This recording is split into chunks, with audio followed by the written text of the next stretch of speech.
Malamig na gabinuun sa neef aurkshitay, at ang mga kalaya ay pinuong karaniwang geloong mga nagbibisinan kotse, kimikislap na mga billboard, at nagmamadaling mga pedestrian. Sa loob ng isang maranghang penthouse na tanaw ang Central Park, nakaupo si James Crawford sa kanayang salaya na hawa sa katat, sumisipsip ng isang basong whisky. Siya ay isang lalaking mayroon lahat pero kapangyarihan at impluwensya. Ang kanayang imperayong negosyo na itinayo sa mga pamiminan sa real estate ay naktilak sa kanaya ipang mohang isa sa pinakamayamang lalaki sa lungsod. Ngunit sa kabilang lahat ng kanayang tagumpay, ang kanayang puso ay pinuong kayabangan at ang kanayang isipan ay nalason paniniwalang ang pag-ibig ay panghalawa lamang sa kayamanan. Ang kanayang asawa, si Emily, ay nakatayo malapit sa firiplatse, kinakabahan na pinipilipit ang laylayan ng kanayang damit. Ilang araw na niyang sinisubukang lakasan ang kanayang loob ipang sabihin sa kanaya ang balita, ngunit sa tivang titingnan niya ang kanayang malamig at mapaniring mga mata, nakaulanghan siya.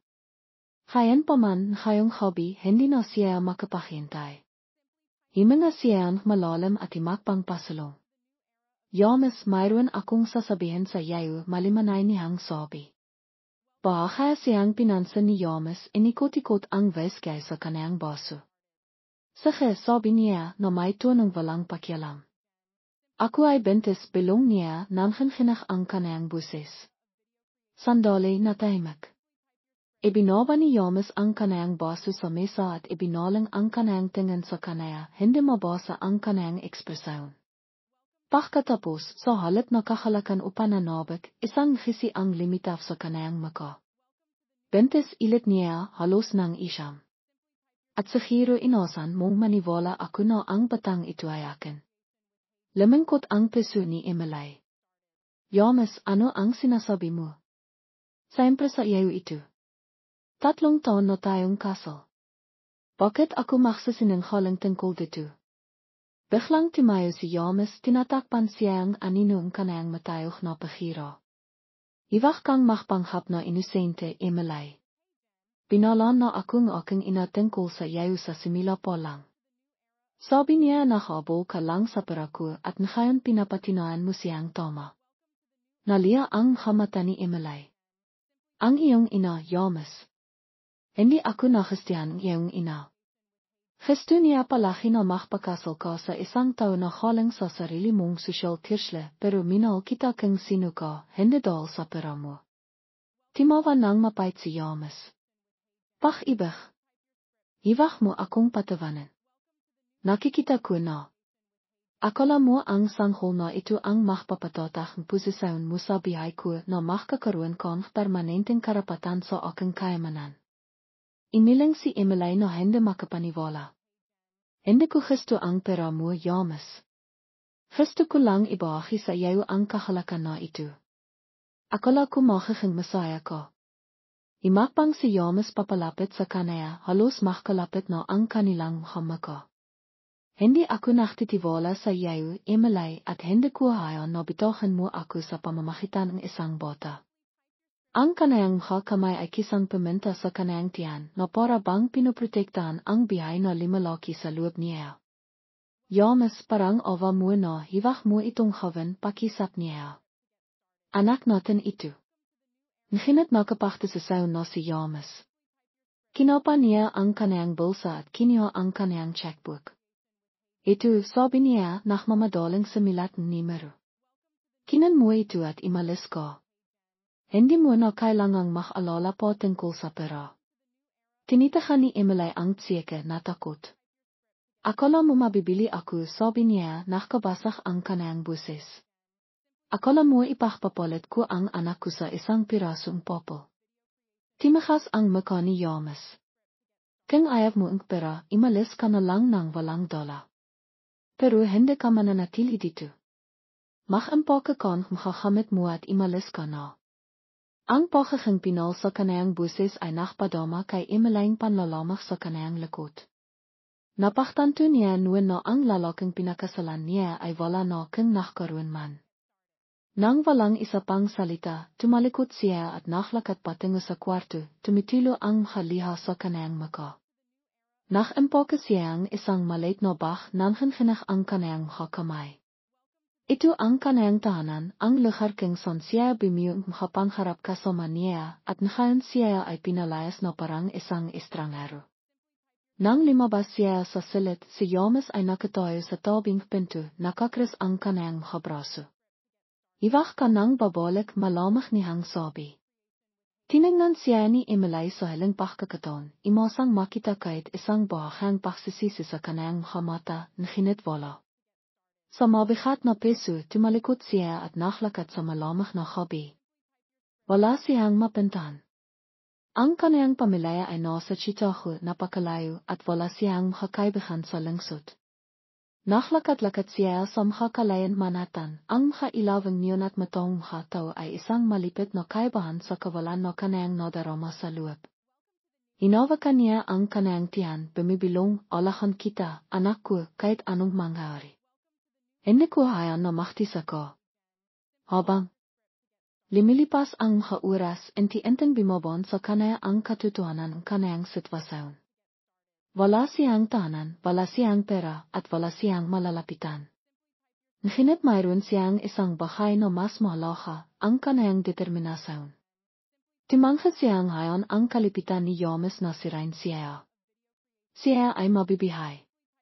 Palalakin niya ang kanayang anak ng may pagmamahal, kahit na kailanganin niyang gawin ito ng mag-isa. Hindi niya alam na pakalipas ng 20 taon, ang kapalaran ay makpabalik sa kanaya sa lalaking nakpabaya sa kanaya, ngunit sa pakakatong ito, babaliktad ang sitwasyon. Nanghinginag si Emily habang naklalakat sa makalayang New York City, hinihiwang malamang na hangin ang kanayang manipis na kuwat. Ang matatayog na skyscraper na dating makasimbulong pananabik at makapangarap ay pakiramdam niyan ngayon ay nakakasokol. Ang kanayang buong bihay ay bimaksak sa loob lamang ng ilang oras. Ang lalaking kanayang minol, ang pinakatiwala niyang kanayang peso, ay pinalaya siya ng walang pag-alinlangan. Ipinilipot niya ang kanayang kabraso sa kanayang tiyan ng protektado na darama ang bahang paklaking kanayang pakbibintis. Wala siyang tahanan, wala siyang pera, at wala siyang mapintahan. Nakapanghangkilabot ang pagkatanto, ngunit tumangha siyang masira. Kailangan niyang makisip, kailangan niyang mabiyay para sa kanayang anak. Habang lumalalim ang gabi, walang direksyon na naklakat si Emily sa makakalaya, nakahanap ng isang lugar ipang makapagpahinga. Napunta siya sa Grand Central Terminal, nakahanap ng isang bangko sa isang mas tahimik na sulok. Naupo siya, pagod, nananakit ang kanayang katawan mula sa mga oras ng paglalakat. Sa paligid niya, nakmamadaling pumunta ang mga manlalakbay ipang abitin ang kanilang mga tren. Ang kanilang mga bihay ay sumisulong habang ang kanayang bihay ay biglang himinto. Ipinikit niya ang kanayang mga mata saglit, sinisibukang harangan ang ingay, ngunit hindi dumating ang antok. Gumagulong ang gutom sa kanayang tiyan, ipinapalala sa kanaya na hindi siya kimakain mila pa kaninang imaha, ngunit ang pagkain ay kailangan pera at wala siyang pera. Pagdating imaha, alam niya na hindi siya maaaring manatili sa New York. Masyadong mal ang lungsod at bawat kalaya ay nakpapalala sa kanaya kay Jomes. Kailangan niyang isang bahong simila. Naisip niya ang kanayang dating kaibigan sa kolehiyo, si Rachel, na nakatira sa Chicago. Nawalan sila ang komunikasyon sa paklipas ng mga taon, ngunit si Rachel ay palaging mabait. Malabo ito, ngunit wala ng ibang pagpipilian si Emily. Nakpunta siya sa Port Authority Bus Terminal, nanghinginag ang kanayang hakamay habang papalapit siya sa ticket counter. Bahang imanghat ang tingin ng clerk. Senot, tawag niya. Ako. Kailangan kong ticket ng bus papuntang Chicago, sabi niya, bahang marinig ang kanayang buses. Una vai round trip, tanong niya. Nakalangan si Emily. Ang round trip ay manghangailangan na mayroon siyang isang lugar na babalikan, ngunit wala nang natitira para sa kanaya sa New York. Una vai belong niya. Yun ay 120, sabing clerk, naktataypa sa kanayang screen. Bimaksak ang tiyan ni Emily. Wala siyang pera, wala talaga. Imakpang siya sa gilid, naisip ng mabilis. Hende pa siya na mamalimo sa kanang bihay nginit ano ang pagpipilian niya. Himinga siya ang malalim at limapit sa isang babaeng nasa edad na may mabait na tingin. Pamanin po, sabi niya na nakalanghan. Ako ay nasa isang talahang masamang sitwasyon. Kailangan kong pumunta sa Chicago at wala akong pera para sa isang tiket ng bus. Kung mayroon kayong may bibigay. Iniwas ang mata ng baba, hindi komportable. Pasensya na hindi ako makakatilong bilong niya mabilis na limayo. Napalinog si Emily at sumibok mili. Tinanong niya ang isang matandang lalaki, isang negosyante na nakasuot ng sarpsite, isang makasintahan na mahkawak kamay. Pariw ang hasahot, awa pakiwas paktanghe. Namilo ang kaniyang hapisnga sa kayan. Sisiku na sana siya nang may naramdaman siyang topik sa kaniyang balikat.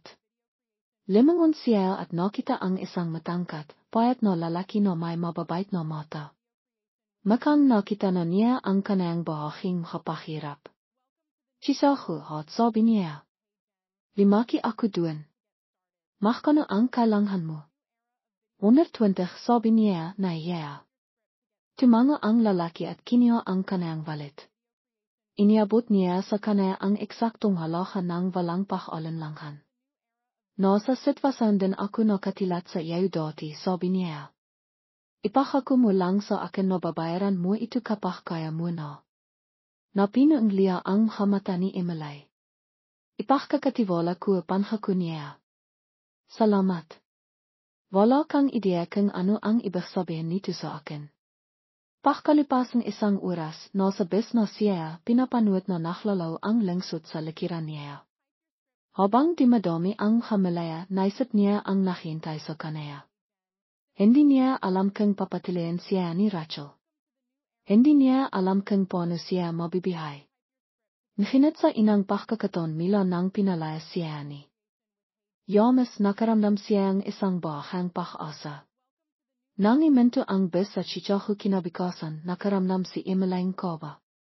Isinaulo niya ang hiling kilalang address ni Rachel mila sa isang 5 Christmas card nginit walang telepono ipang tumawag ng mga. Bumaba siya ng bus, himingang malalim.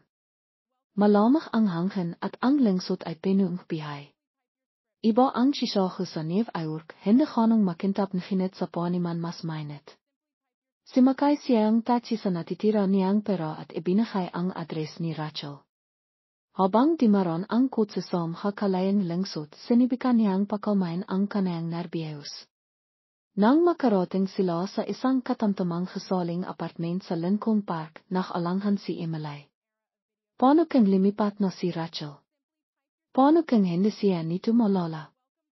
Pinipilit ang kaniyang lakas ng loob, kimatok siya sa pinto. Ang kasahendo ay parang oras bago ito taliyang bumikas. Nakatayo doon si Rachel na lalaki ang kaniyang mata sa halat. Emily, hinanghal niya. Bumihos ang haliha sa makapisang ni Emily. Ako. Hindi ko alam kung saan ako pipinta, amin niya. Tinignan siya ni Rachel, ang kaniyang damit na kipas, ang kaniyang mata na pahot, ang parang pahawak niya sa kaniyang tiyan, at nang walang pag-alinlangan, hinila siya nito sa isang akap. Pimasok ka, marindihang sabi. Nilamon init ng apartment si Emily habang pumapasok siya. Maliit ito nginit komportable pinuang makalibro at makalarawan na nakaframa. Pinuang amoy ang sariwang kopa ang hangkan. Inakay siya ni Rachel sa sofa at inabitan siya ang isang kimot. Sabihin mo sa akin ang lahat, sabi niya na may bakas ng pag-alala sa kaniyang maka. Himinga nang malalim si Emily at nagsimilang maksalita. Sinabi niya kay Rachel ang tungkol kay Yamas, ang pagbibintis, ang parang kung paano siya nito pinalayas ng walang pakisip. Tahimik na nakinig si Rachel, naktidilim ang kaniyang mata sa halit. Bastardo, bilong niya nang matapos si Emily. Mas nararapat ko sa mas mabiti. Pininasan ni Emily ang kaniyang haliha. Hindi ko alam kung ano ang gagawin ko, Rachel. Wala akong trabaho, wala akong tahanan.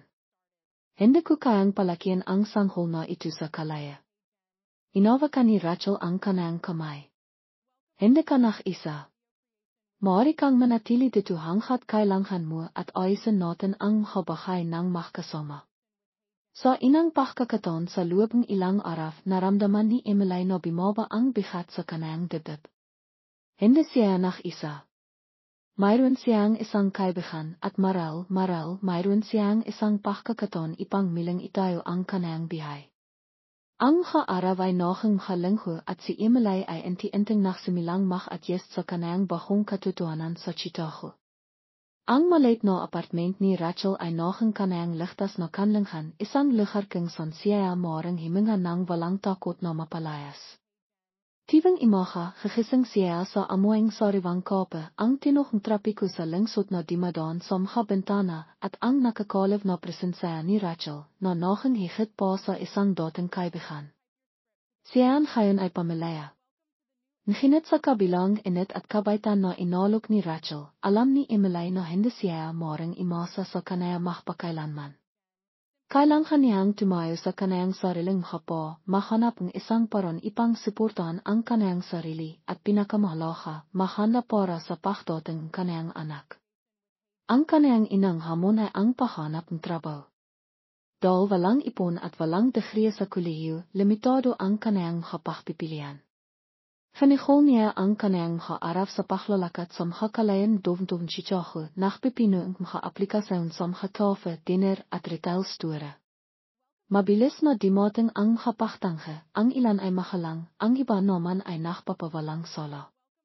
Nahanap kaming isang tong may karanasan, sasabihin nila, hindi kami nahanap na ngayon. Nakakadismaya ito, ngunit tumanghasihang sumiku. Isang hapon pagkatapos ng oras ng pahanap ng trabaho, himinto siya sa isang maliit na dinner sa River North. Amoying inihaw na burger at sariwang tea ang lugar. Ang karatila sa bintana ay nakasilat na help wanted. Desperado, pimasok siya at limapit sa counter. Isang babaeng nasa edad na may matalas na mga mata at isang pahot na ekspresyon ang tumingin mula sa pagpipinas ng isang tasang kape. Ano ang maaari kong ibigay sa iyo? Tanong niya. Nakita ko ang karatila sa labas, kinakabahan na sabi ni Emily. Nahanap po ba kayo? Pinag-aralan siya ang baba saglit. Nagtrabaho ka na ba sa isang restaurant dati? Imilang si Emily. Hindi, ngunit mabilis akong matito. Ako lang. Kailangan ko talaga ang trabahong ito. Bemintong hininga ang baba, ibinababa ang tasa. Hindi madaling trabaho ito. Hindi malaki ang bayad, at maaaring mahang bastos ang mga customer. Sa tingin mo kaya mo yun? Masighasak na tumango si Emily. Hahawin ko ang animang kinakailangan. Ang baba na nakpakilala sa kanyang sarili bilang si Margaret, ang may-ari, ay. Tinignan si Emily nang may pag-alinlangan bago inabitan siyang isang apron. Sige. Magsisimilaw ka bikas ng morning shift. Iwag kang maili. Mayak na sana si Emily sa Genova. Hindi ito ganong, ngunit ito ay isang simila. Nang habang yun, ibinahin niya ang balita kay Rachel na mahigpit siyang niyakap. Nakikita mo gumagawa ka ng pag-inlat, sabi niya na may ngiti. Kinabukasan, dumating ng mga si Emily determinadong patinayan ang kanyang sarili. Ang dinner ay isang katamtamang lugar, madalas bentahan mga truck driver, mga nagtatrabaho sa opisina, at mga lokal na pumipinta doon sa loob ng maraming taon. Nakakapagod ang trabaho, kumikiwa ang mga order, nagpipino ang mga tasang kape, naglilinis ng mga mesa, ngunit sa inang pagkakataon sa loob ng ilang linggo, nakaramdam si Emily ng layanan. Hindi lamang siya nabibihay, nakikipaglaban siya para sa isang mas magandang kinabukasan. Habang lumilipas ang mga araw, nagsimula siyang makipon bawat dolyar na kaya niya. Binawasan niya ang mga gastos, kinakan lamang ang nililito ni Rachel sa bahay at naglalakat sa halip na sumakaing habis. Ngunit kahit nasa trabaho, alam niya na kailangan niyang higit pa. Ang pagbibintis ay may kasamang bayarin sa medical, at sa lalong madaling panahon ay makakaroon mga diaper, damit, at lahat ng gastos sa pagpapalaking isang bata. Isang hobby pagkatapos matapos ang isang mahabang shift, nakaupo siya sa harap ni Rachel sa kanilang maliit na mesa sa kusina. Kailangan kong humawang higit pa amin niya. Hindi sapat ang trabong ito. Si Rachel na nagsisiring makapapumila sa kanyang trabaho sa pagtuturo ay tumingin ng naisip. Naisip mo na bang kimihang makanakit klases? Siguro isang bagay na makakatulong sa iyo na makahanap ng mas magandang trabaho. Bumintong hininga si Emily. Wala akong oras upera para diyan. Ipinatok ni Rachel ang kanyang panilat sa mesa. Paano ang programa sa komunidad? May mga organisasyon sa lungsod na tumutulong sa mga isang ina. Ang ilan ay nakalok ng scholarship pagsasanay sa trabaho, mga bagay na makakatulong sa iyo sa pangmatagalan. Ang ideya ay naktilot ng pag-asa kay Emily. Kinabukasan bimisita siya sa Chichago Women's Resource Center kung saan nakilala niya ang isang tagapayo na nakanghalang Linda. Ipinaliwanag niya ang kanyang sitwasyon at maingat na nakinig si Linda bago inabitan siya ang isang listahan ng mga programa. Hindi ka isa sa bagay na ito, tiniyak niya kay Emily. May mga taong gustong tumulong. Ang isa sa mga programa ay nakakiang pansin ni Emily, isang kurso sa pagsasanay para sa mga medical officer assistant. Ito ay maikli abot kaya at nanghakong mga matatak na oportunidad sa trabaho. Agad siyang nagsignip determinadong bumiyong isang matatak na kinabukasan para sa kanyang anak. Habang lumilipas ang mga linggo, limalaki ang kanyang tiyan at limalaki rin ang kanyang determinasyon. Binabalanse niya ang trabaho, mga klase at mga appointment sa doktor, tinitilak ang pagkapagod dahil alam niya na ang bawat pagsisikap ay para sa kanyang anak. Napansin ni Margaret sa dinner ang kanyang dedikasyon at nagsimilang tratiyan siya ng may higit na paghalang, paminsan-minsan ay nakpapadila sa kanyang dagdag na pagkain na iwi. Si Rachel ay nanatiling kanyang boto, pinasasalamatan siya sa mga pinakamahirap na araw. Isang hobby habang nakaupo siya sa kanyang silid na naktitiklop ng mga damit ng sanghol na binili ni Rachel mula sa isang sekundang store, nakaramdam siya ang isang biglang flitter sa kanyang tiyan. Natagalan siya, ipinapatong ang kanyang kamay sa maliit na imbok at pagkatapos ay naramdaman niya itong mili, isang maliit, hindi may kakailan na sipa. Napinuang liya ang kanyang mata habang bumibilong siya, talakan hang nasa loob ko, hindi ba? Ito ang inang sandali na tinay niyang naramdaman ang koneksyon sa kanyang sanghol at pinino siya nito ang pagmamahal na napakalakas na nilamon nito ang lahat ng sakit na idinilot ni Yames. Samantala sa buong bansa, patuloy na tinatamasa ni Yames Crawford ang kanyang bihayang liw sa New York, hanap na hindi alam ang tungkol sa babaeng kanyang itinapon. 5 lamang ang kanyang emperyong negosyo, ang kanyang pangalan ay 5 sa mga artikilo sa Forbes at mga magazine sa pananalapi. Ang hababa ay dumating at imalis, walang tumatahol ng sapat ipang mohang malaka. Kinimbensi niya ang kanyang sarili na ginawa niya ang tama na si Emily ay walang iba kundi isang pagkakamali. Niminsan hindi niya inisip ang tungkol sa batang kanyang pinabayan. Nahinit may sariling paraan ang kapalaran pagpabalik ng mga tao at walang ideya si Yames na pagkalipas ng 20 taon, babalik si Emily sa kanyang bihay, hindi bilang sirang bobo na iniwan niya. Nahinit bilang isang taong mas malakas kaysa sa kanyang maisip. Ang bihay ni Emily sa Chichago ay nakbago sa mga paraan na hindi niya kailanman inakala. Ang kabiwan ay naging mga taon at naktayo siyang isang bahay na matatak hindi lamang para sa kanyang sarili, kundi para sa kanyang anak si Daniel. Mula sa sandaling ipinanghanak siya sa Northwestern Memorial Hospital, alam niya na mayroon siyang isang layunin na mas malaki kaysa sa anumang sakit na idinilot ni Yames sa kanya. Hawak siya sa kanyang habisag sa inang pagkakataon, ang kanyang maliliit na daliri ay pumilipot sa kanyang kamay, humawa siyang isang tahimik na panghako. Hindi niya hayaan na makaramdam siya ng pagiging pabayon sa parang ginawa siya noon. Ang mga inang ton ang pinakamahirap. Nagtrabaho siya ng matagal, minsan dobla ang shift, sa dinner habang tinatapos din ang kanyang pagsasanay bilang isang medical officer assistant. Nanatili si Rachel sa kanang tabi, tumitulong sa pag-alaga kay Daniel kapag naging napakalaki ang eskidel ni Emily. Sa ilang gabi ay imiwi si Emily na pahot, nananakit ang kanayang katawan, nginit sa sandaling makita niya ang antok ng hiting kanayang sangho, naramdaman niyang sulit ang lahat. Sa oras na 5 taong lang na si Daniel, nakakiya si Emily isang full-time na trabaho sa isang pediatric clinic sa Lincoln Park, sa wakas ay iniwan ang dinner. Ito ay isang maliit na tagumpay, ngunit isang makabilihan. Ang matatak na paycheck ay nanghangailangan na marinihang kayanan ang isang mas maisay na apartment, isang maliit na ngunit komportableng dalawang silid na espasyo sa isang ligtas na kapitbahayan. Malayo pa rin sa madali ang biyahe, ngunit matatak ito. Sinahiro niya na mayroon si Daniel lahat ng kailangan niya, makalibro, mainit na damit, at mohang ang maliliit na regalo paminsan-minsan. Bihirang isipin ni Emily si Yamas. Samha inang araw nagkaroon siya ng mga sandaling halit, mga panahon kung kailan siya nagtataka kung ikinalilingkod niya kung ano ang ginawa niya. Ngunit sa paglipas ng mga taon, napagtanto niya na ang pag-isip sa kanaya ay isang pag-oksayang ineriya. Pinili niyang birain sila sa kanayang biyahe at pinili niyang bumiyong baho. Limaki si Daniel bilang isang matalino at mawain na batang lalaki. Namanan niya ang maitim na biyog at matigas na determinasyon ni Emily, ngunit ang kanayang matatalim na asal na mata ay walang pag-alinlangan na sa kanayang ama.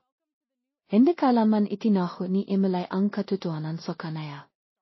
Sinabi niya sa kanaya na imalis ang kanayang ama bago siya ipinanghanak, na siya ay isang makapangyarihang negosyante sa New York, ngunit hindi siya nagsalita ng may kapaitan.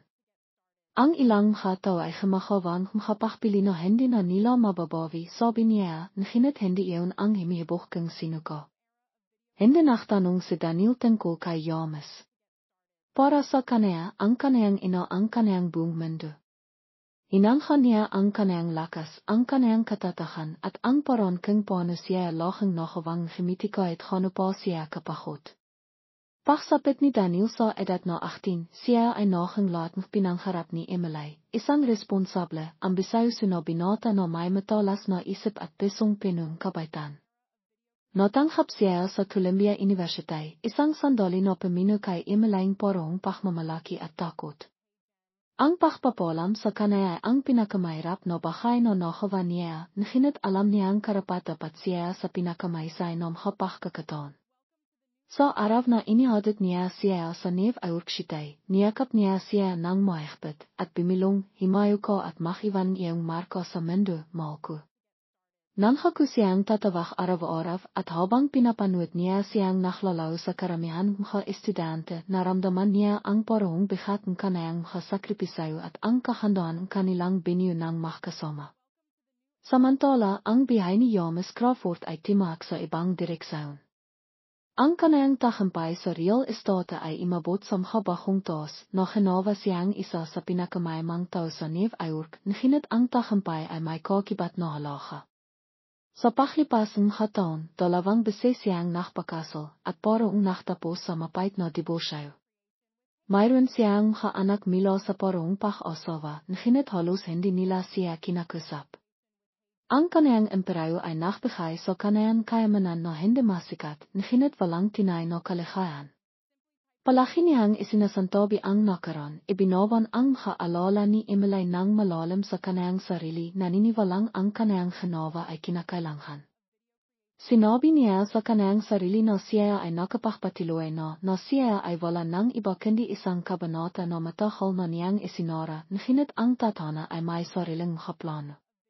Isang gabi, habang naklalakad si Daniel sa Manhattan, nasasabag tungkol sa kanayang bahong biyahe, natakpian niya ang kanayang sarili sa harap ng isang malaking skyscraper na may panghalang Crawford Enterprises na nakapaskol sa malalaking titik.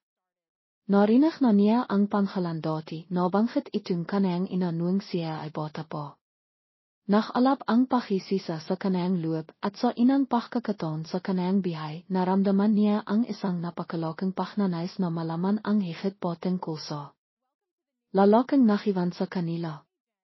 Ng may mabilis na tibok ng puso, hinikot niya ang kanayang telepono at nagsimilang mahanap ng impormasyon. Artikilo pagkatapos ng artikilo ang nakbentang imaeng isang walang awang negosante, isang lalaking hinaangkan para sa kanayang kayamanan hinit pinipina para sa kanayang kakilanghan empatiyaw. Habang nakiskrul si Daniel sa makalarava ni James Crawford, nakaramdam siyang isang nakababalang haluang mukha imusaon. Ito ang lalaking pinili ang kapangyarihan kaysa sa pamilya, isang lalaking imalis ng hindi limilangon. Nang habang yun, tinawahan ni Daniel si Emily. Inay, sabi niya ng mindhat na papaisip ka ba kung pinagsisihan niya iyon. May katahimikan sa kabilang lanaya. Alam ni Emily kung sino ang kanayang pinag-isapan. Himinga siya ng malalim bago sumakot sa hiro, sabi niya ng mahina, nahinit matahal na akong timahal sa pag-isip. Hindi akat sumakot si Daniel. Nakapagpatiloy na ang kanayang ina, nahinit may isang bahay sa kanayang loob ang nangangailangan kasakitan. Hindi niya alam kung ano ang kanayang hinahanap, isang paharap, isang pahanging tawat, o simpleng pakilala na siya ay imiral. Sa loob ng ilang linggo, sinalagsik niya ang lahat ng kanayang makakaya tungkol kay James Crawford. Habang mas marami siyang natutinan, mas lalo siyang nakalihan. Ang kanayang ama ay naktayong isang karyan na hinit sa anong halaga. Ang makakibentong makanabihong pag-asawa, maka-estranghet na anak at walang awang pakikitingo sa negosyo ay nakbentang isang larawan ng isang lalaking mayroong lahat na hinit tila walang animang bahay. Isang hapon, habang naklalakad malapit sa Wall Street, gumawa si Daniel isang matapang na desisyon. Pimasok siya sa napakalaking gesaling Crawford Enterprises na mabilis ang tibok ng kanayang peso. Ang receptionist, isang babaeng nakasuot mahanda na nasa kanayang 40s, ay tumingala. Mayroon kang appointment, tanong niya. Wala, amin ni Daniel, nahinit kailangan kong makita si Crawford. Mahalaga ito. Timas ang kilaing baba. At sino ka? Nakalanlangan si Daniel isang segundo bago sabihin ang makasalitang nakabara sa kanayang lalaminan sa loob ng maraming taon, ako ang kanayang anak. Tinitahan receptionist sa Crawford Enterprises si Daniel sa loob ng mahabang sandali bahang nakpabaho ang kanayang maayos na pag-ihali. May pag-alanlangan sa kanayang mata, nahinit mayroon ding iba pa pag-isisa. Tinignan niya siya na para bang sinisirikang ang binatang nakatayo sa harap niya ay maaaring nagsasabing totoo. Nakaramdam si Daniel isang kakaibang haluang mukha-imusaon. Pimasok siya sa gesaling ito ng walang pakisip, walang plano, walang ideya kung ano ang inaasahan niyang mangyari at ngayon nakatayo dito na inankan ang kanayang pagkakakilanlan, bigla itong naging totoo sa parang hindi pa ito nangyari. Siya ang anak ni James Crawford, ang lalaking nakiwan sa kanayang ina, ang lalaking nakbiro sa kanila sa kanayang bihay, ay nakaupo sa kingsan sa malaking turing itong salaman. Na walang kamalay-malay na ang nakaroon ay malapit ng kimatok sa kanayang pinto. Sa wakas ay naklinis ng lalaminan ang receptionist. Mayroon ka bang animang pagkakakilanlan, tanong niya, ang kanayang buses ay profesional hinit may halong pahinala. Nakalanlangan si Daniel pagkatapos ay hinigot niya ang kanayang lisensya sa pagmamanyo. Sinilay pa niya ang panghalan, hinit wala itong sinabi sa kanaya, siyempre ang apelyido niya ay sa kanayang ina. Maghintay ka rito, sabi niya, tumayo. Naklaw siya sa isang makintab na pintong salaman na iniwan si Daniel na nakisa sa malaking lobay na napapalibitan ng tahimik na ihong tahampay. Timinghan siya sa paligid, tinatanaw ang matataas na kisama, ang malalaking lakang sinang, ang mindhat na nahirata na pagiging eleganteng lahat.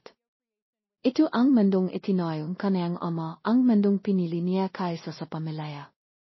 Ang haman nito ay imabot sa tilom oras. Nakbago si Daniel sa kanayang kinatatayan, mas mabilis na timitibok ang kanayang peso sa bawat limipas na segundo. Nang malapit na niyang pag-isipang mili ang kanayang desisyon, miling bumikas ang pintong salaman. Sa pagkakataong ito, limabas ang isang lalaking nakasuot madilim na site, isang siritay o fikir, matangkat at malapat ang balikat, ang kanayang ekspresyon ay hindi mabasa habang papalapit kay Daniel. Kikita ka ni Crawford, sabi niya, ang kanayang buses ay matatak na hinit neutral. Suminod ka sa akin. Leminok nang hestu si Daniel at tumango. Sinenda niya ang lalaki sa isang mosen mga opisina na may dingding na salamin at mga halway na marmo na pinakpapawisan ang kanayang mga palat sa kabilang malamang na hangin. Sa wakas, himinto sila sa harap ng isang malaking pintuan na hawa sa kaway. Itinilak itong siritay o fikir na naklalantat ng isang malawak na opisina na may mga bintana mila sa hanghang sa kisame na tinatanaw ang Manhattan. Sa likod ng isang makintab na itim na desk ay nakapu. Ang isang lalaking nakita lamang ni Daniel sa mga artikulo at panayam sa balita, James Crawford, ang kanayang ama. Timanghala si James mila sa kanayang laptop bahang sumingkit ang kanayang matatalim na asal na mata, mga mata na nakikita araw-araw ni Daniel sa kanayang sariling refleksyon. Mas matanda siya kaysa sa ipinaiwatig ng mga larawan na may mga hiblang kilay abu sa kanayang biyog at mga linaya sa kanayang mukha na nakpapaiwatig ng mga taong stress. Ngunit tinadala pa rin niya ang kanayang sarili sa parong aurang kapangyarihan at kontrol na nahing alamat sa kanaya sa mundong negosyo. Sa loob ng ilang sandali pinag-aralan lamang niya si Daniel na hindi mabasa ang kanayang ekspresyon. Pagkatapos, sa isang buses na kapwa matalas at detached, sinabi niya, "Sino ka?" Naramdaman ni Daniel na sumikip ang kanayang tiyan, ngunit hindi siya imiwasang tingnan. "Ang pangalan ko ay Daniel," sabi niya ng pantay. "Daniel Carter." Hinayaan niyang lumitang ang kasalita sa hanggang sa loob ng isang sandali bago idagdag ang iyong anak. Hindi agad nagriyad si James. Ang kanayang mga daliri na nakapatong sa keyboard ng kanayang laptop ay bahang kimilot. Nabanat ang kanayang panga, ngunit nanatiling maingat ang kanayang ekspresyon. "Wala akong anak," sabi niya ng malamig. Nakpakawala si Daniel ng isang maliit, mapait na tawa. Sabi niya, "Naisip ko na sasabihin mo yaon." Imakpang siya papalapit, tumatanghang basta na lamang siyang isang tabi ni James. "Iniwan mo ang aking ina noong siya ay buntis. Itinapon mo siya sa bahay mo na parang wala siyang halaga. Pinalaki niya ako ng makisa, nakapagpakot siya para magkaroon akong bihay, at sa lahat ng panahong ito nakaupo ka rito sa iyong imperyo, nakapapanghap na hindi kami imeral." Dahan-dahang bumintong hininga si James na para bang sinisibikang tipinin ang kanayang mga inisip. Timayo siya mila sa kanayang ipuan, humahalap sa paligid ng desk na may sinisikat na mga hakbang. Sa malapitan, nakita ni Daniel ang bahang pag-alinlangan sa kanayang mga mata, isang kislap ng isang bahay na hindi niya masyadong matikoy. Emily Carter, bilong ni James, halos sa kanayang sarili. Iyon ang kanayang pangalan. Tinignan niyang mili si Daniel, at sa pagkakataong ito ay mayroong higit pa sa malamig na detachment sa kanayang tingin, may pakilala. "Hindi niya ako sinibikang kontakin," sabi niya. Kiniyom ni Daniel ang kanayang hakama. "Bakit siya hahawa noon bawi niya? Nilinaw mo na hindi siya malihot sa iyong bihay. Itinapon mo siya ng walang animan. Hindi siya humapang pabalik dahil mayroon siyang dignidad at hindi ka niya kailangan." Nakpakawalan hininga si James, hinimas ang isang kamay sa kanayang mukha. Sa inang pagkakataon, mukha siyang pahot, hindi ang pahot ng isang negosyante, ngunit isang bahay na mas malalim, isang bahay na mas mabigat. "Hindi ka dapat narito," sabi niya sa wakas. Mabilis na timibok ang piso ni Daniel sa halit. "Ano? Dahil ba hindi ito makanawa para sa iyo? Dahil sinisira nito ang perpektong bihay na itinayo mo para sa iyong sarili." Iniling siya, pinuang pagkabiho ang kanayang buses. "Hindi ako paminta rito na nahanap ng pera. Wala akong gusto sa iyo. Gusto ko lang makita kang harapan, ipang manawan kang paano kayang talikiran ng isang lalaki ang kanayang sariling anak at hindi na limangon." Tahimik si James sa loob ng mahabang sandali. Nang sa wakas ay magsalita siya, mahina ang kanayang buses. "Akala mo ba madali iyon?" Tumalikod siya, naglalakat patungo sa bintana. "Akala mo ba hindi ko iyon pinag-isipan?" Tinitahan siya ni Daniel nang hindi makapaniwala. "Kung pinag-isipan mo iyon, sigurado akong wala kang ginawa tungkol dito." Nachtpake wala se James mapait no halakak. At ano ang gusto mong ipahawasakin? Ako ay bata pa ang bisayusu. Hindi pa ako handang mohang ama. Bimaling siya ipangharapin si Daniel na matigas ang kanayang hamata. At kung nakipag-ignayan ako kung sinibikan kong mohang bahaging iyong bihay, papayagan ba ako ni Emily? Nakalanlangan si Daniel. Alam niyang hindi kailanman naksalita ang kanayang ina tungkol sa pagnais na bumalik si James sa kanilang bihay, ngunit hindi iyon nakpapawalang sala sa ginawa ni James. Hindi mo man lang sinibikan, sabi ni Daniel ng mahina. Iyon ang pagkakaiba. Pinag-aralan siya ni James at sa inang pagkakataon ay mayroong isang bahay na halos kahawig ng panghinayang sa kanayang ekspresyon. Tama ka, pag-amin niya. Hindi ko sinibikan. Himinga ng malalim si Daniel. Pumunta siya rito para sa makasahod at marahil ay nakya niya ang mga ito, ngunit hindi ang mga gusto niya. Ang kanayang ama ay hindi isang halimaf, siya ay isang lalaki lamang, isang may kapintasan, makasariling lalaki na humawang isang desisyon noong mga nakarang taon at hindi na limangon. At marahil mas masal pa yun. Hindi ko alam kung ano ang inasahan ko, sabi ni Daniel na imilang. Sa palagay ko kailangan ko lang makita ito para sa aking sarili. Tumalikod siya patungo sa pinto, handa nang. Imalis ngunit bago siya makalabas nagsalita muli si James. Daniel. Timahal si Daniel nakawak ang kanayang kamay sa doorknop. Hindi siya limangon. Nakalanlangan si James ng isang maliit na bahaging isang segundo bago sabihin, ano ang inisip niyong ina tungkol sa pagiging narito mo? Himagpit ang hawak ni Daniel sa doorknop. Bahagayan niyang ibinaling ang kanayang ilo sapat na para makasalubong ang tingin ni James. Hindi niya alam pag-amin niya ngunit sa palagay ko matagal na siyang timahal sa pag-isip tungkol sa yayo. At sa ngayon limabas siya sa opisina na iniwan si James Crawford na nakatayo ng makisa sa kanayang imperyo na nakatitig sa anak na hindi niya alam na mayroon siya. Limabas si Daniel sa napakalaking gesaling Crawford Enterprises at pimasok sa malamang na hanggang taklakas Manhattan, ang kanayang isip ay pinuwang mga emosyon. Ang pag-isip kay James ay nakiwan sa kanayang na walang laman na para bang nakahanap siyang isang bahay na hindi man lang imeral. Inisip niya ang sandaling ito sa loob ng maraming taon, pinangharap na harapin ang lalaking nakiwan sa kanaya at sa kanayang ina, ngunit ang katotohanan ay mas hindi ganong dramatiko. Ang kanayang ama ay hindi isang walang pusong kontrabida, ni siya ay isang nagsisising lalaki na nakahanap ng paktibos. Siya ay isang negosyante lamang na humawang isang desisyon at nami ay kasama nito, walang pahanging tawad, walang pagtatangka na makpaliwanag, isang malamang na pakilala lamang sa nakaraan. Halos mas masal pa yun kaysa sa tivirang tanghihan, dahil kahit man lang ang pagtanghi ay may kasamang antas ng pagmamahal. Gayon pa man, ito ay pagwawalang bahala at yun ay nakatusok sa parang hindi handa si Daniel. Naklakat siya ng walang patutunhian sa abalang makakalaya, ang pagpisinan, makatachi at pagdaldalan ng mga pedestrian ay pinaksama sa piting ingay sa paligid niya. Nakvibrata ang kanayang telepono sa kanayang bulsa, ngunit hindi niya ito pinansin. Alam niyang ito ang kanayang ina, naktataka kung bakit hindi pa siya timawag pabalik. Wala siyang ideya na narito siya at hindi siya sigurado kung paano niya sasabihin sa kanaya.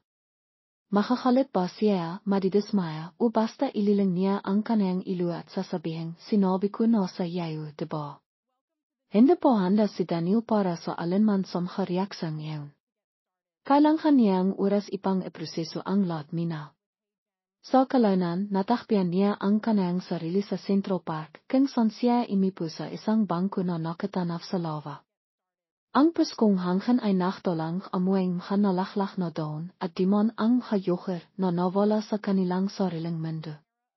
Naisip niya ang kanayang ina tungkol sa mga sakripisang ginawa niya ipang bahan siyang disenteng bihay. Dalawang trabaho ang ginawa niya na madalas na imiwinang heli at pahot, gayon pa man hindi niya pinadarama sa kanaya na mayroon siyang hindi nakya. Tivang karawan, tivang kahanapan sa paralan, tivang sikat sa tiwot, naroon siya. At ang lalaking nagbigay sa kanayang bigay. Wala siya kaitson. Inigot ang kanayang telepono sa wakas ay siniri ni Daniel ang kanayang mensahe. Kayang inasahan maraming hindi nasagot na tawag mula sa kanayang ina kasama ang ilang hatid. Isang partikular ang imakit sa kanayang atensyon, tawagan mo ako. Malaha. Simikip ang kanayang tiyan habang nakalangan siya ang isang sandali bago ideal ang kanayang numero. Sinagot niya ito sa inang ring. Daniel, himinga siya na lata ang ginawa sa kanayang buses saan ka ba nakpunta. Sinisibikan kitang tawagan buong araw. Pasan saya na inay, sabi niya habang hinihimas ang kanayang nua. Kailangan ko lang ilang oras ipang makisip. May pahinto sa kabilang lanaya. Nasaan ka, tanong niya ng maingat. Sa lengsot pak amin niya. Hindi niya gustong magsinungaling sa kanaya, ngunit hindi rin siya sigurado kung gaano karami ang iaayakson ngayon. Tahimik ang kanayang ina sa loob ng isang sandali at pagkatapos ay sinabi niya, pinintahan mo siya, hindi ba? Dahan-dahang bumintong hininga si Daniel.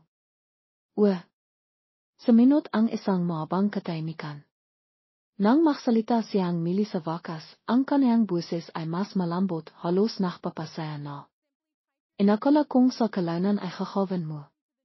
Simimangot siya. Hindi ka halit. Nakpakawala siyang tahimik na tawa bagaman wala itong tinay na paglabang. Halit. Hindi, Daniel. Alam kong darating ang araw na ito. Basta iwan ko. Siguro imasa ako na hindi mo na kailangang pumunta sa pahanap ng kasagot na hindi ko masisiyahan. Simandal si Daniel, siku sa kanayang hatiot. Hindi ko alam kung ano ang inasahan ko, ngunit wala siyang pakialam, inay. Hindi man lang siya nakpanghap na nakonsensya siya. Basta tinanghap niya iyon na para bang ang pakiwan sa amin ay isa na namang desisyon sa negosyo. Bumintong hininga ang kanayang ina. Hanan siya mal. Hanan siya palaki. Sinibikan mo bang makipag-ugnayan sa kanaya, tanong ni Daniel nang nakalangan. Tahimik siya sa loob ng mahabang panahon bago. Sumagot. Hindi amin niya. Ako ay bata pa, nasira ang puso at masyadong mayabang para makisap sa isang tao na mahalin ang kanilang sariling anak. At sa totoo lang, ayaw ko siyang mapabilang sa bihay mo kung ayaw niyang naruan. Mas karapat dapat ko kaysa doon. Nakaramdam si Daniel bukol sa kanayang lalaminan. Hindi mo ako masyadong kinikiwintihan tungkol sa kanaya, sabi niya na imalis lang siya. Ayaw kong limaki ka na may puwet sa iyong puso, sabi niya. Ginawa niya ang kanayang pakpili at ginawa ko ang akin. Ang pakpili ko ay tiyakin na hindi mo naramdaman na hindi ko gusto. Napalinog ng gusto si Daniel. Ginawa mo. Sapat ka na. Nagkaroon katahimikan sa linea at nang mili siyang magsalita, ang kanayang buses ay pinung imusayon. Iyon lang ang gusto kong marinig. Sa inang pagkakataon ng araw na iyon nakaramdam si Daniel ng kalinawan. Siguro hindi niya kailangang makipagkita kay James para makahanap ng kapanatagan. Siguro ang kasagot ay nasa kanaya nasa simila pa lang sa anong babaeng nagbigay sa kanayang lahat kahit wala siyang pag-ari. Timayo siya, timitingin sa paligid ng parke sa hiling pagkakataon bago sabihin, iwi na ako. Bumintong hininga nang may pag-asa ang kanayang ina. Narito lang ako. Pagkababang telepono, himinga nang malalim si Daniel bago tumingo sa subway. Kinihol niya ang hataon sa pahanap ng isang bahay, kataringhan, pakilala, maralmahang pakikanti, nginit sa hili, wala samha iyon ang malaha. Tama ang kanayang ina. Hindi niya kailangan si James Crawford, hindi niya kailanman kinailangan. At ngayon sa wakas, mari na siyang magsimilang mamihay na para bang naniniwala siya rito.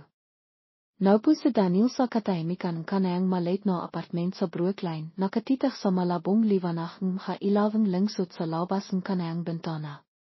Ang kanayang pakikita kay James Crawford ay nakiwan ng isang kakaibang kawalan sa loob niya, isang bahay na hindi niya tiyak kung paano pepinan. Genigolnia ang gatan sa pag isip kang pano ito mangyayari, maral isang maras no pagharap kang son sa wakas ay aminin kanayang ama ang kanayang kapag kakamali. O isang dramatikong pagkakasandukang son magpapayag ang pagsisisi si Yamas at magmamakawa para sa kapatawaran. Ngunit ang katotohanan ay malamig at iba, walang halit, walang pagkakasala, isang hiwalay no pagkilala lamang sa nakaraan. Halos para bang ang pakiral ni Daniel ay hindi higit pa sa isang hendeganong malakang talababa sa bihayang lalaki. Ang pagkatanto ay masakit, ngunit sa isang kakaibang paraan, ito rin ay nakpapalaya. Genigol niya ang kanayang buong pagkabata sa pagtataka kung ano ang nagawa niya ipang iwan siya ang kanayang ama kung anong kapintasan sa kanaya ang nakdulot na hindi siya karapat-dapat sa pagmamahal. Ngunit ngayon nakita niya ang katotohanan. Ang pagkawala ni Yamas ay walang kinalaman sa kanaya, ito ay palahing tungkol sa sariling pagkamakasariling kanayang ama. At sa pagkalam nito, sa wakas ay mari nang itigil ni Daniel ang pagsisi sa kanayang sarili. Kinuha niya ang kanayang telepono, nakiscroll sa kanayang katsontak hanggang sa mapinta siya sa nimerong kanayang ina. Nakusap na niya ito pagkatapos ang pagpipilong, ngunit may isang bahay sa loob niya na kailangang marinig mili ang kanayang buses. Nakatibili siya sandali bago timawak at halos agad siyang sumagot. Daniel, sabi niya nang may init, ang pamilyar na ginawa sa kanayang tuno ay bimabalot sa kanaya. Hiyay, mom, sabi niya, ang kanayang buses ay mas mahina kaysa sa nilayon niya. Gusto ko lang kimustahin. Kaya siyang timawa. Sweetheart, hindi mo kailangang kimustahin ako. Ako ang ina, tandaan mo. Ako ang kimikimusta sa iyo. Isang maliit na ngiti ang bimakas sa kanayang halabi. Wel, gusto ko lang marinig ang buses mo. Himinto siya na para bang nararamdaman ang bigat sa likod ng kanayang kasalita. Okay ka lang ba? Simandal si Daniel sa sopa, hinahawi ang kanayang biyok hamit ang kanayang kamay. Hindi ko alam. Akala ko ang pakikita sa kanaya ay magdadala sa akin kahit anong kapanatahan, ngunit parang walang laman. Bemintong hininga ang kanayang ina. Yaon idol ang kapanatahan ay hindi nakmimila sa ibang tao, Daniel. Ito ay nakmimila sa loob. Walang ibibigay sa iyo si Yamas na wala ka na. Ipinikit ni Daniel ang kanayang hamata, hinayon ang kanayang kasalita na timahos. Tama ka tungkol sa kanaya, tungkol sa lahat. Nagkaroon ang katahimikan sa kabilang dilo bago niya sinabi, hindi ko kailanman ginistong maging tama tungkol dito, sweetheart. Ibibigay ko ang lahat para sa kanaya na maging ang ama na nararapat sa iyo. Sumikip ang kanayang dibdib. Sapat ka na, mom. Palagi kang sapat. Isang mahinang pakitbi ang nakmila sa Linnea at alam niyang nakpipigil siyang liha. Salamat, babay. Iyon ay nanghangailangan higit sa iyong nalalaman. Nakisap sila ng medayo matahol, nakpabalik tanaf sa halimang alala, naktatawanan sa hakiwento mila sa kanayang pagkabata. Sa oras na ibinaba nila, naramdaman ni Daniel na mas mahan siya na para bang may bigat na inalis sa kanayang kabalikat. Siguro hindi niya natakbihan ang kapanatahan na kanayang hinahanap, ngunit nakahanap siya ang isang bahay na mas mahalaga, ang pagkatanto na hindi siya kailanman tinay na nakisa. Sa paglipas ng araw nakpuka siya sa trabaho, ibinibuhos ang kanayang sarili sa kanayang proyekto.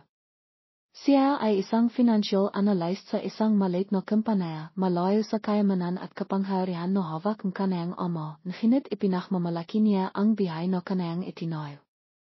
Nagsumikap siya para sa lahat ng kanayang pag-ari, nang walang kasortiet upamigay, at iyon ay isang bahay na hindi kailanman maalis ni Yamas Crawford. Isang hapon, habang kumikyo ang kape sa isang cafe malapit sa Wall Street, nakasalubong niya ang isang dating kaibigan sa kolehiyo, si Michael. Hindi sila nakisap sa loob ng maraming taon, ngunit pagkatapos makimustahan habang nakakape, binanggit ni Michael ang isang pagkakataon sa negosyo, isang investment startup na nakahanap ng matatalinong isip tulad ni Daniel. Sa ina, nakatibili si Daniel. Mayroon siyang matatak na trabaho, isang regular na sweldo. Nginit may isang bahay no kapanapanabik tungkol sa ideang pagtatayong isang bahay mula sa simula, pagpapatinay sa kanayang sarili no mori siyang magtagumpay sa kanayang sariling makatermino. Pagkatapos ng ilang habang walang tulog sa pagsisiring kanayang makapagpipilian, nakpasaya siyang sumikol. Nakbitiw siya sa kanayang trabaho at simuli sa startup ni Michael, ibinibuhos ang kanayang sarili sa mahabang oras at walang katapisang makapagpipilong. Nakakapagod ang trabaho, ngunit nakbibigay kasiyahan. Nakatatayo siyang isang bahay na tinay, isang bahay na hindi nakatali sa kanayang nakaraan o sa pangalan ng kanayang ama. Limipas ang habiban at noong isang taon at natakpian ni Daniel ang kanayang sarili na iminlat. Ang startup ay imangat, nakakiyang pondo at mabilis na limawak. Nakatayo siyang reputasyon para sa kanayang sarili sa industriya, hindi bilang anak ni James Crawford, ngunit bilang Daniel, isang lalaking nakatagumpay sa sarili na nakamit ang kanayang tagumpay sa pamamagitan ng pirong determinasyon.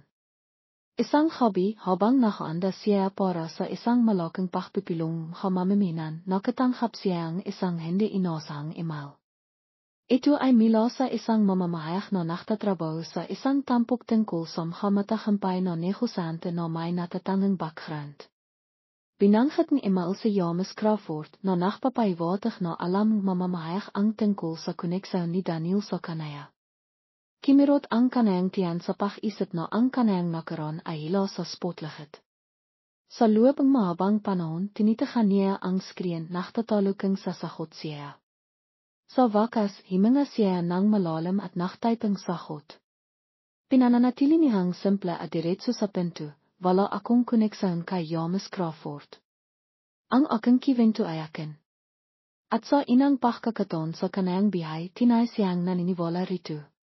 Palaging naniniwala si Daniel na ang tagumpay ay magdadala sa kanayang kapayapaan, na sa sandaling nakapag-ikot na siyang isang bihay na independyente sa anino ng kanayang ama, madarama niya ang kabihan.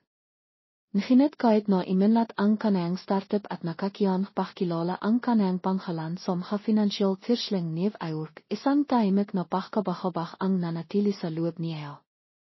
Hanuman karami ang kanayang nakawa, ang isang bahagi niya ay nakdadala pa rin makasikat ng kanayang nakaraan. Ang katotohanan ay walang halahang tagumpay ang makapagpapabago sa mga taon pagpapabaya, ang makakabing walang tulog na tinis ng kanayang ina, o ang mga tanong na bimabahabak sa kanaya sa loob ng mga dekada. Napakalaking ipinaklaban niya ipang ilayo ang kanayang sarili kay James Crawford, ngunit ang pakirong lalaki ay mayroon pa ring hawak sa kanaya sa mga paraan na hindi niya kayang baliwalain. Isang hobby pagkatapos tapisin ang isang mahabang pagpipilong, natakpian ni Daniel ang kanayang sarili na walang layunin na naglalakat sa Central Park. Ang kailawang lengsot ay kimikislap sa pagitan ng mga pino at ang preskong hanggang taklakas ay nakdadalang isang paiwating nostalgia. Kiniya niya ang kanayang telepono, naktatalukang tatawagan niya ang kanayang ina. Hindi niya ito nakusap sa loob ng ilang araw at bagaman alam niyang hindi siya imasan patuloy na pag-update, palagi siyang nakadaraman pagkakasala kapag masyadong maraming oras ang limipas sa pagitan ng kanilang mga pag-isip. Habang nakatibili siya, nakvibrata ang kanayang telepono gamit ang isang hindi kilalang numero. Karaniwan binabaliwala niya ang kakanitong tawag, ngunit may isang bahay na naktilak sa kanaya ipang sakitin. Halu't sabi niya nang may pag-ingat. Nakaroon pahinto na sinindan isang malalim na buses. Daniel. Napigilan ang kanilang hininga. Alam niya ang buses na yaon, mas matanda, mas mahaspang kaysa sa naalala niya, ngunit hindi. May pagkakamali. James Crawford. Himagpit ang hawak ni Daniel sa telepono. Paano mo nakyo ang numero ko? Bemintong hininga si James. Mayroon akong haparan. Naisip kong oras na para makisap tayo. Isang mapait na halakak ang kimawala sa mahalabi ni Daniel. Naisip mo. Pagkatapos ng 20 taon, nakapasaya ka lang ngayon na ito ang tamang oras. Alam kong hindi ako karapat-dapat sa isang mainit na pagtanghap, pag-amin ni James, ang kanayang tono ay karaniwang mahina, ngunit nakita ko ang artikulo tungkol sa iyong kampanaya. Nagang maganda ang ginawa mo para sa iyong sarili. Kamiyom ang panga ni Daniel. Ginawa ko'y tunang wala ko. Alam ko. Nagkaroon ng isa pang pahanto. Tingnan mo hindi ko inaasahan na magmamalasakit ko, ngunit hindi ako nasa pinakamagandang kalagayan sa araw na ito sa isa pang pangkalisuhan. Isang alon magkasalanghat na imuson ang dumaloy kay Daniel. Gustong isang babae niya na sabihin kay James na wala siyang pakialam na anumang mangyari sa kanya ay kanyang sariling problema. Ngunit ang isa pang babae niya, ang babae na nakahanap pa rin makasahod ay hindi maaaring baliwalain ang kabigatan sa buses ng kanyang ama. Ano ang gusto mo? Tanong niya, pinapanatili ang kanyang tono na malamig. Ang makita ka, sabi ni James ng simple.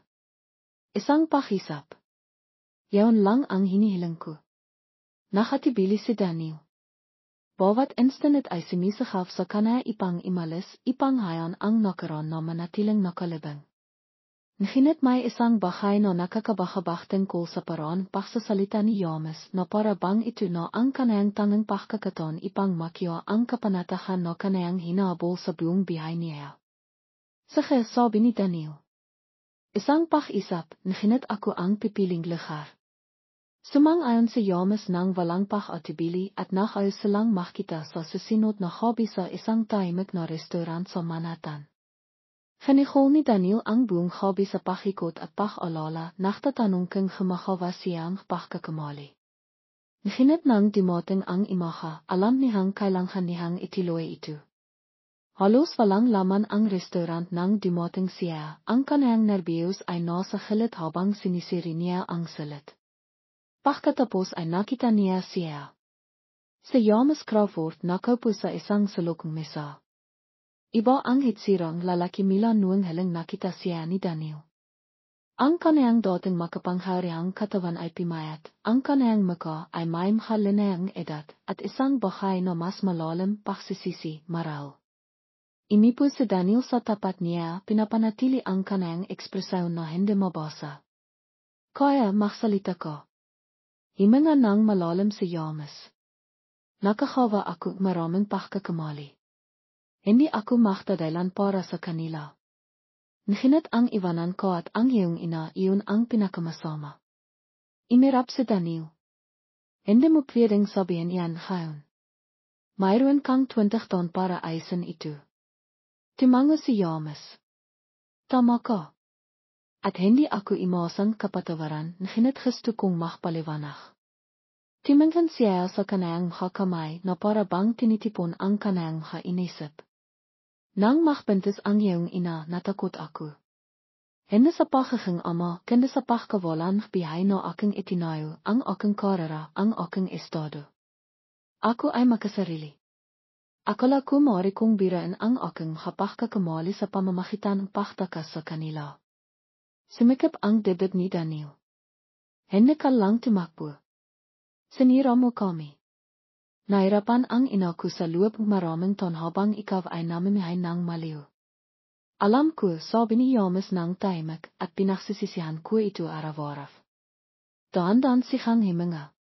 Sinibigan kong kumbinsihin ang aking sarili na ginagawa ko sa iyo ang pabor sa pamamagitan pananatili sa malayo na mas magiging maganda ang bihay mo kung wala ako. Ngunit ang totoo, ako ay isang diwag. Tinitahan siya ni Daniel na hanap ang katapatan sa hamatang kanyang ama. Naimagina niya ang pag-isap na ito nang hindi mabilang na beses, ngunit wala sa kanyang naimagina na senaryo ang nahanda sa kanya para dito, isang lalaking inalisan upang mamayabang. Inaman ang kanyang pagkabigo ng walang pagkakanwari. Kaya bakit ngayon, tanong ni Daniel sa wakas? Bakit makipag-ignayan pagkatapos ng lahat ng oras na ito? Nakatibili si James. Dahil wala na akong masyadong oras. Bahagayan niyang hinila pabalik ang kanyang manghas na nagpapakita ng profilet ng ospital sa ilalim nito. Stage 4 cancer. Sabi ng mga doktor mayroon akong ilang biwan maral mas kanti. Kimalabog ang piso ni Daniel.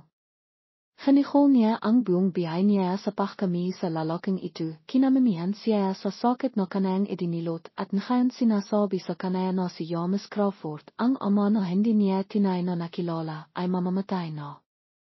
Sa loob ng mahabang sandali, hindi siya nagsalita.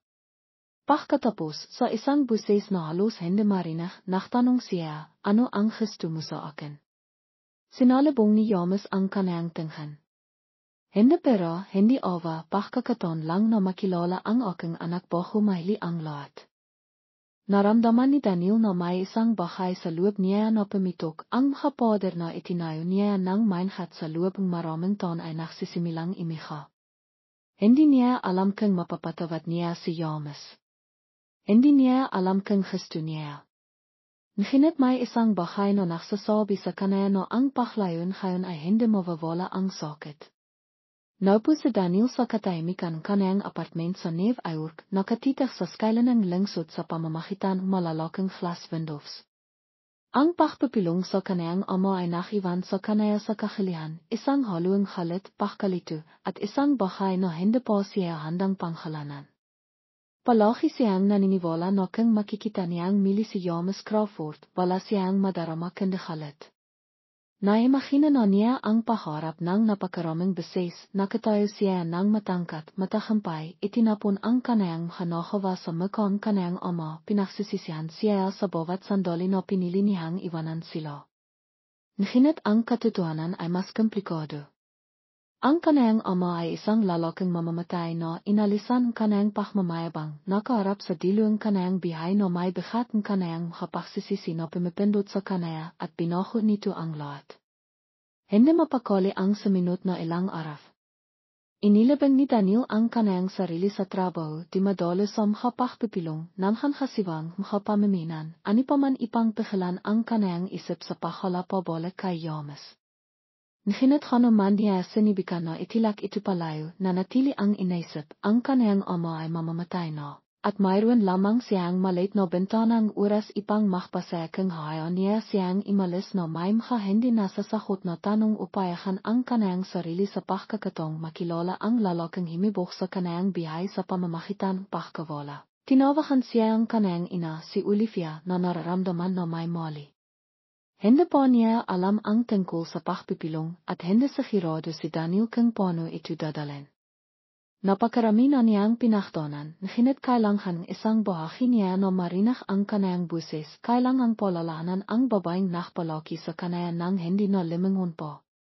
Sa ikatlong gabi pagkatapos makipagkita kay James, natakpian ni Daniel ang kanayang sarili na nakmamaniho sa mahalansanghang Manhattan. Ang kanayang inisip ay mihila sa kanaya patungo sa ospital kung saan tumatanghap ng pagamot si James.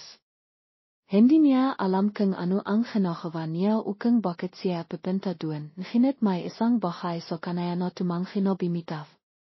Nang dumating siya, natakpian niya si James sa isang maliit na silid ng ospital, nakaupo sa kama, ang kanayang dating makapangyarihang katawan ay maripok ng ngayon.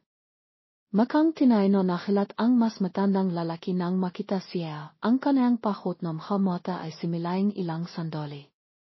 Hindi ko akalain na babalik ka pa, amin ni James, ang kanayang buses ay mas paus kaysa dati. Nakatibili si Daniel bago pimasok sa loob. Hindi ko alam kung bakit ko ginawa, amin niya ng tapat. Simula si James sa ituan sa tabing kanayang kama, at pagkatapos mahabang pahinto, imipo si Daniel. May matinding katahimikan sa pagitan nila na pinuing makataon hindi nasasakot na tanong. Sa wakas, nagsalita si Daniel. Sabihin mo sa akin ang totoo tungkol sa lahat. At sa inang pagkakataon sa kanayang bihay, ginawa ni James Crawford. Nagsalita siya tungkol sa kanayang pagkabata, tungkol sa paglaki sa isang mundo kung saan ang kayamanan ay nanghangailangan kapangyarihan at ang mga emosyon ay isang kainan. Nagsalita siya tungkol sa kung paano niya nakilala si Olivia, kung paano niya minahal siya sa kanayang sariling makasariling paraan, ngunit labis na natakot na mawala ang kontrol sa kanayang perpektong itinayong bihay. Inamin niya na nang sabihin niya sa kanaya na bente siya, nataranta siya. Sinabi niya sa kanayang sarili na ang pag-alis ang tanging pagpipilian, na ang pagiging ama ay sisira sa imperyong kanayang itinayo. Kinambensi niya ang kanayang sarili na ito ay para sa ikabibiti, nginit sa kaibitiran, palagi niyang alam ang katotohanan. Iniwan niya sila hindi dahil sa panghangailangan kundi dahil sa takot. Nakikinig si Daniel, ang kanayang mga emosyon ay isang bahayo sa loob niya. Hinihol niya ang kanayang biyay sa paniniwala na ang kanayang ama ay hindi kailanman malasakit, nginit ngayon nakakita siya ang iba, isang lalaking nasira na bago pa man siya ipinanganak. At kung man niya gustong kimapit sa kanayang halit, hindi niya maring baliwalain ang sakit sa buses ni James, ang pagsisisi na nakakit sa bawat salita. Hindi ko inaasahan na patatawarin mo ako, sabi ni James sa wakas, ang kanayang buses ay nangkinkinag. Ayaw ko lang iwanan ang mendong ito nang hindi mo alam kung ano ako nagsisisi. Nalinok ni Daniel ang bukol sa kanayang lalaminan. Hinihol niya ang hatan sa paghintay para sa pahanging tawad na ito, nginit ngayon na narito na, natanto niya na hindi nito binibiro ang nakaraan. Hindi nito binabago ang pinagtisahan. Ang kaniyang ina kung ano ang tinis niya sa paglaki ng walang ama. Nginit maral ay mababago nito ang isang bahay. Maral ay papayagan siya nitong sumilong ng walang bigat ng samang loob na himihila sa kanaya pababa. Ang saminot na mahalengho ay limipas ng napakabilis. Natakpian ni Daniel ang kanayang sarili na mas madalas na bimibisita kay James, limalalim ang kanilang mapakisap. Nakisap sila tungkol sa negosyo, tungkol sa bihay, tungkol sa mhataon na kanilang nawala. Hindi ito madali at hindi ito perpekto, ngunit ito ay isang bahay. Nakatibili si Olivia nang sa wakas ay sabihin ito ni Daniel, ngunit hindi niya siya pinakalan. Nakipagkasundo na siya sa nakaraan at naktiwala siya kay Daniel na humawang kanayang sariling makapagpipilian. Isang gabi habang nakupo si Daniel sa tabing ospital ni James, tumingin sa kanaya ang mas matandang lalaki ng may pahot ngunit mapayapang mata. Hindi ako nagkaroon pagkakataong mahang iyong ama, sabi niya, ngunit sa mahahalang linggo na ito, binigyan mo akong pagkakataon na mahang isang bahay na malapit. Naramdaman ni Daniel ang isang paninikip sa kanayang dibdib. Hindi niya kailanman tinawag si James na tatay at malamang na hindi niya kakawin, ngunit sa sandaling iyon, inabot niya at pinisil ang kamay kanayang ama. Ito ang pinakamalapit na bahay sa kapatawaran na maaari niyang ialok. Pimanaf si James Crawford pagkatapos ng 2 araw. Iniwan kanayang kalooban ang lahat kay Daniel, hindi lamang ang kanayang kayamanan kundi pati na rin ang kanayang personal na mahayurnal, mahaliham na kanayang isinilat ngunit hindi ipinadala. Mahapiraso ang isang lalaking hindi niya tinay na nakilala.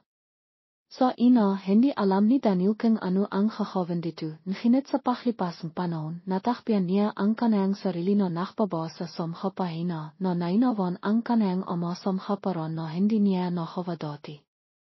Pagkalipas ng ilang biwan, habang nakatayo siya sa kanayang opisina, tumitingin sa lungsod kung saan niya itinayo ang kanayang bihay, natanto niya ang isang bahay, hinihol niya ang hataon sa pahabong tahampay ipang patinaan ang isang pinto. Ipang patinaan na hindi niya kailangan ang kanayang ama.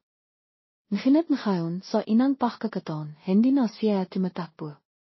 Sumisulong siya, hindi sa pagsibay sa kanayang nakaraan, kundi sa pagtanghap dito.